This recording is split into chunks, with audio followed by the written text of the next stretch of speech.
Hello mga pusing mga madam, it's me again, ang inyong driver, sweet lover na vlogger.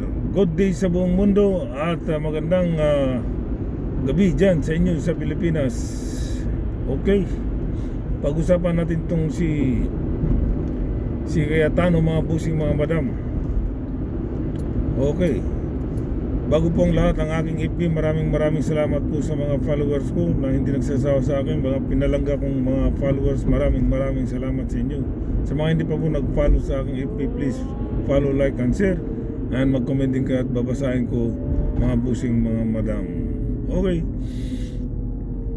Okay, pag-usapan natin tong si Cayetano mga busing mga madam, kasi tutuluyan na talaga ni Lacson, at napanoran ko yung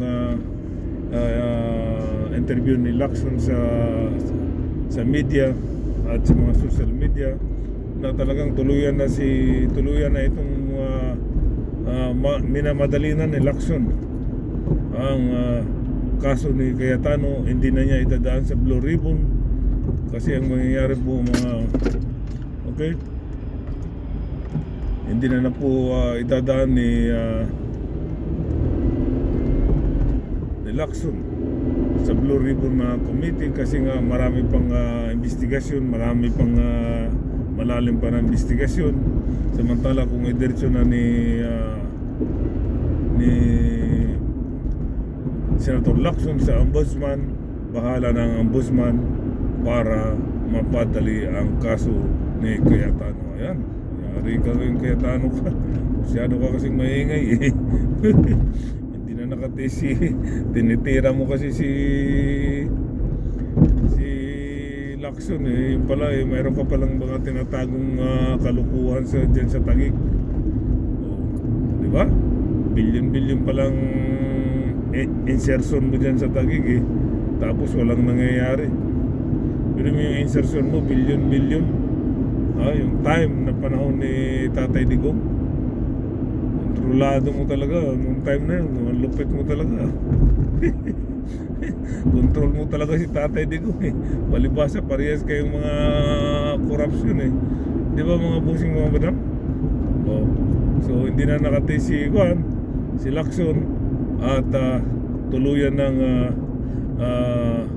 minamadali ni Lacson ang kaso niya sa ombudsman. Doon niya na ipa-file ang kaso ni Cayetano sa ombudsman, hindi niya na idaan sa Blue Ribbon Committee sa Senado, kasi pag sa Senado pa raw talagang matagal pa. Di ba? So good luck na lang sa iyo Cayetano, bahala ka na magpalusot dyan sobra mo kasi, ingay mo kasi, ang ingay niya kasi. Di ba? At ito naman si Marcolita, mga busing mga madam, posible po itong si Marcolita matatanggal sa pagkasenado dahil sa kaso niyang plunder. Pero kasi yung kaso niyang plunder, tatlong series yung tatlong series, yung tatlo katao ang nagbigay sa kanya ng donation. Yan yung sinasabing tatlong series. Mike Defensor, yung dalawa niyang kaibigan, so yun ang tatlong series. So naging naipon lahat, umabot ng 75 million. So kasi pinapa-report ng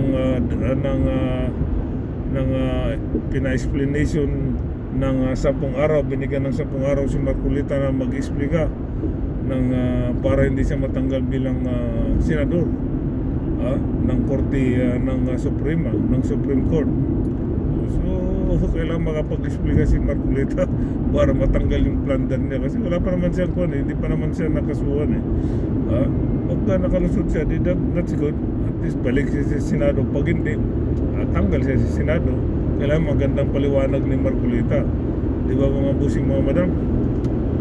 So yun lang po ang maganda kong ibalita sa inyo mga busing mga madam. Itong si Cayetano, tuluyan ng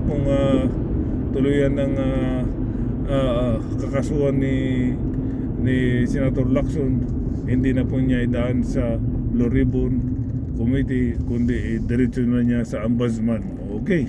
At ang pangalawa, si Marcolita rin, baka matanggal na sa pagkasenado dahil 10 araw ang binigay ng tanin ng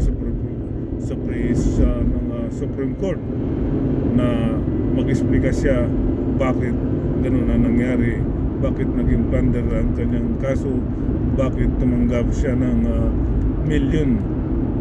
milyong halaga sa mga donation. Ayun po mga bossing mga vlog. Okay, hanggang dito na lang po mga bossing mga. Maraming salamat po sa inyo. Once again, please follow, like, and share sa aking FB at sa mga follower ko, sa mga pinalangga ko. Maraming salamat po sa inyo mga bossing mga madam. Okay, bye bye, peace.